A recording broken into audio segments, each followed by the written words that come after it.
اللہ کی تلاش میں نکلنے والے مرد اور خواتین کے لیے سب سے بڑا مسئلہ راستے کا تعین ہوتا ہے۔ اسی سلسلے میں آج میں جس موضوع پر ویڈیو ریکارڈ کروا رہا ہوں وہ اللہ تعالیٰ کا ذکر ہے۔ اس پر بہت زیادہ کنفیوژنز بھی پائی جاتی ہیں اور اس کے بارے میں تحقیقی مواد دستیاب تو ہے، لیکن اعلیٰ پائے کا کانٹینٹ بہت کم دکھائی دیتا ہے۔ تو میری پوری کوشش ہے کہ جتنے بھی ابہام، جتنی اشکالات ذکر الہی کو لے کر ہمارے اذہان میں موجود ہیں، آج ان پر بات کی جائے۔ سب سے پہلے میں سورہ العنکبوت کی آیت 45 آپ کے سامنے پڑھنا چاہوں گا۔ اس آیت نے میری توجہ بہت عرصہ اپنی طرف کیے رکھی اور بہت تردد بھی آیا، لیکن پھر کشائش عطا کی گئی اور گرہ کھولی گئی۔ اعوذ باللہ من الشیطان الرجیم، بسم اللہ الرحمن الرحیم۔ جو کتاب آپ کی طرف وحی کی گئی ہے اسے پڑھیے اور نماز قائم کیجیے، بے شک نماز بے حیائی اور برے کاموں سے روکتی ہے، اور بے شک اللہ کا ذکر بہت بڑا ہے۔ تم جو کچھ کر رہے ہو اللہ اس سے خبردار ہے۔ اب عمومی طور پر میرے بھی ذہن میں یہی ایک کنسیپٹ راسخ تھا، ایک تصور تھا میرے ذہن میں بھی، کہ نماز سب سے بڑی عبادت ہے۔ لیکن عنکبوت کی آیت 45 جو بھی میں نے آپ کے سامنے پڑھی ہے، اس میں اللہ تعالیٰ نے فرمایا کہ بے شک نماز بے حیائی اور برے کاموں سے روکتی ہے، اور بے شک اللہ کا ذکر بہت بڑا ہے۔ اب میں اس سوال کی کھوج میں رہا کہ اللہ کا ذکر کیا ہر عبادت سے بڑا ہے؟ کیا نماز سے بھی بڑا ہے؟ اور یہ سوال ذہن میں تشویش پیدا کرتا تھا اور کنفیوژن پیدا کرتا تھا۔ دیکھیے، اس معاملے میں ایک بات آپ سے عرض کرتا ہوں کہ نماز اللہ کا ذکر ہے، لیکن اللہ کا ذکر نماز نہیں ہے۔ اس کا مطلب یہ ہے کہ صرف نماز ہی اللہ کا ذکر نہیں ہے۔ اللہ کا ذکر ہر وہ عبادت ہے، ہر وہ کام ہے، ہر وہ فعل ہے، ہر وہ قول ہے جو اللہ کی یاد میں انجام دیا جاتا ہے۔ اب جو نماز نہیں پڑھتا وہ تو مسلمان ہی نہیں ہے۔ فرض نمازوں میں سب سے زیادہ بڑی عبادت تو نماز ہے، روزہ ہے، پھر حج ہے، پھر زکوٰۃ بھی ہم پہ فرض ہوتی ہے، اور یہ مسلمان اور کافر کے درمیان میں فرق کرتی ہے۔ نماز کے اوپر کوئی ایسی بات نہیں ہے، اور کوئی ایسی بدبختی کا عالم یہاں پہ نہیں آیا کہ ایسے گمان ہونے لگے کہ نماز کی اہمیت کے اوپر بات کی جائے۔ نماز فرض ہے اور بلند ہے۔ اب یہ جو اللہ کا ذکر ہے، یہ اللہ نے کہا کہ یہ بہت بڑا ہے، یعنی پہلے نماز کا ذکر کیا اور اس کے بعد کہا کہ اللہ کا ذکر بے شک بہت بڑا ہے۔ اب یہ جو سوال ہے کہ اللہ کا ذکر سب سے بڑا کیسے ہے، سوری، اس کا جواب مجھے ایک اور سوال کے جواب میں ملا، اور وہ سوال آپ سب کے اذہان میں اس وقت بھی موجود ہے۔ مجھے کومنٹس بھی آئے اور کچھ لوگوں نے میسج کر کے بھی پوچھا کہ جب میں نے یہ بات کی کہ انشاءاللہ تعالی رمضان میں ذکر الہی پر ایک ویڈیو بناؤں گا جو آپ کا دل خوش کر دے گی، تو مجھے کچھ لوگوں نے میسج کیے کہ تسبیح اور ذکر میں کیا فرق ہے؟ کیا ذکر کوئی الگ شے ہے، تسبیح کوئی الگ شے ہے؟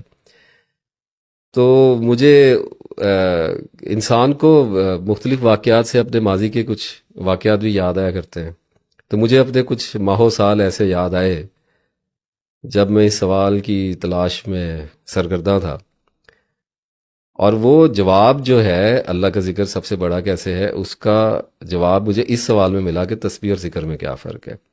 دیکھیے، کوئی فرق نہیں اور بہت بڑا فرق ہے، اور یہ ساری بات پرسپیکٹیو کی ہوتی ہے۔ اگر کوئی شخص کہتا ہے کہ تسبیح اور اللہ کے ذکر میں کوئی فرق نہیں ہے تو وہ بالکل ٹھیک کہتا ہے، حق بات کہتا ہے، ہرگز کوئی فرق نہیں ہے۔ اور میں خود بھی بیان کر چکا کہ ہر عبادت اللہ کا ہی ذکر ہے، حتیٰ کہ اس وقت جو بات کر رہے ہیں انشاءاللہ تعالی یہ بھی اللہ کا ذکر ہی ہو رہا ہے، تو یہ بھی ایک طرح کی عبادت ہے۔ لیکن اگر کوئی کہتا ہے کہ بہت بڑا فرق ہے تو وہ بھی ٹھیک کہتا ہے، حقیقتاً بہت بڑا فرق ہے۔ جب معاملات ایسے ہو جائیں، جب معاملہ ایسی جگہ پہ پہنچ جائے، تو اس کا مطلب یہ ہوتا ہے کہ فرق لطیف ہے، باریک ہے، یعنی کہ ڈیٹیلز میں رکھا ہوا ہے، تفصیلات کے اندر رکھا ہوا ہے۔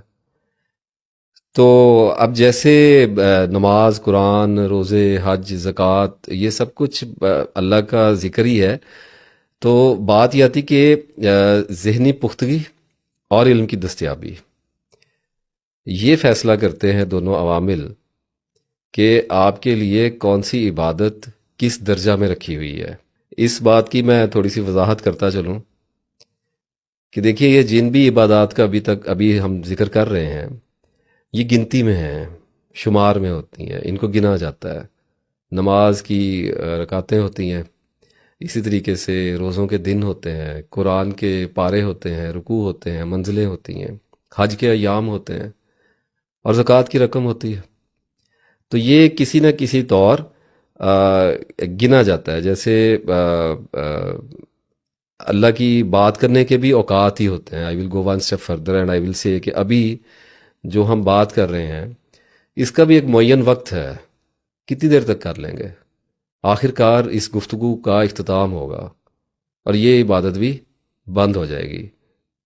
تو اس کا مطلب یہ کہ جتنی بھی عبادات ہیں وہ اوقات، شمار اور گنتیوں میں رکھی ہوئی ہے۔ جب ہم اس رزلٹ تک پہنچتے ہیں تو ہمارے سامنے ایک بڑا عجیب سا معاملہ کھلتا ہے کہ جو اللہ کا ذکر ہے اس میں گنتی نہیں ہے، اس میں شمار نہیں کیا جاتا، اس میں ان گنت ہے، بے حد و حساب ہے، کیونکہ اللہ تعالیٰ کی عادت مبارکہ اور جو فطرت مبارک ہے وہ یہ ہے کہ اللہ گن کے بھی دیتا ہے اور اللہ بغیر گنے بھی دیتا ہے۔ اکثر میں بھی لوگوں سے یہ بات سنتا رہا اپنی تسبیح کرتے ہوئے، اور آپ لوگوں کو بھی یہ بہت سننا پڑا ہوگا، اور اگر جو تسبیح کرتے ہیں ان کو یہ سننی پڑتی ہے باتیں کہ گن کے اللہ کو کیوں یاد کرتے ہو، اللہ تو بغیر گنے دیتا ہے، بے شمار دیتا ہے، جب اس کا جی چاہے دیتا ہے۔ تو دیکھیے، میں ایک بات آپ سے عرض کر دوں کہ اللہ تعالیٰ گن کے بھی دیتا ہے اور بغیر گنے بھی دیتا ہے۔ زندگی گنی ہوئی ہے، اولاد گنی ہوئی ہے، رزق گنا ہوا ہے، بہت سی چیزیں ہیں جو گنی ہوئی ہوتی ہیں۔ اسی طریقے سے اللہ تعالیٰ پھر بغیر گنے بھی دیتا ہے، اس کے دینے کے انداز ہیں، اسے پتہ ہے کہ اس نے گن کے کب دینا ہے، بغیر گنے ہوئے کیسے دینا ہے۔ اب اگر اولاد بغیر گنے دینا شروع کر دے تو سنبھالے گا کون؟ اسی طرح سے اگر روزی بغیر گنے دینا شروع کر دے تو ہر آدمی کہے گا کہ مجھے بھی دے دو، مجھے بھی دے دو، تو وہ تو معاملہ کنفیوژن میں چلا جاتا ہے۔ تو جہاں اللہ چونکہ سب کچھ جانتا ہے بے شک، تو اللہ کو پتہ ہے کہ کہاں اپنے بندوں کو گن کر دینا ہے، یعنی کوٹا دینا ہے، اور کہاں ان کو بغیر گنے اپنی عطا کی اور کرم کی بارش کرنی ہے ان پر۔ اسی طرح سے یہی معاملہ تسبیح کا اور ذکر کا بھی ہوتا ہے۔ تو جب بندہ یعنی ہم یہ کہہ سکتے ہیں کہ ذکر جو ہے وہ چونکہ ہر وقت ہے، اس میں گنتی شمار، اس میں اوقات نہیں ہوتے، تو وہ وقت کی قید سے آزاد ہے، یعنی کہ ٹائم لیس ہے۔ ذکر پر وقت نہیں گزرتا، یہ ہر وقت جاری رہتا ہے۔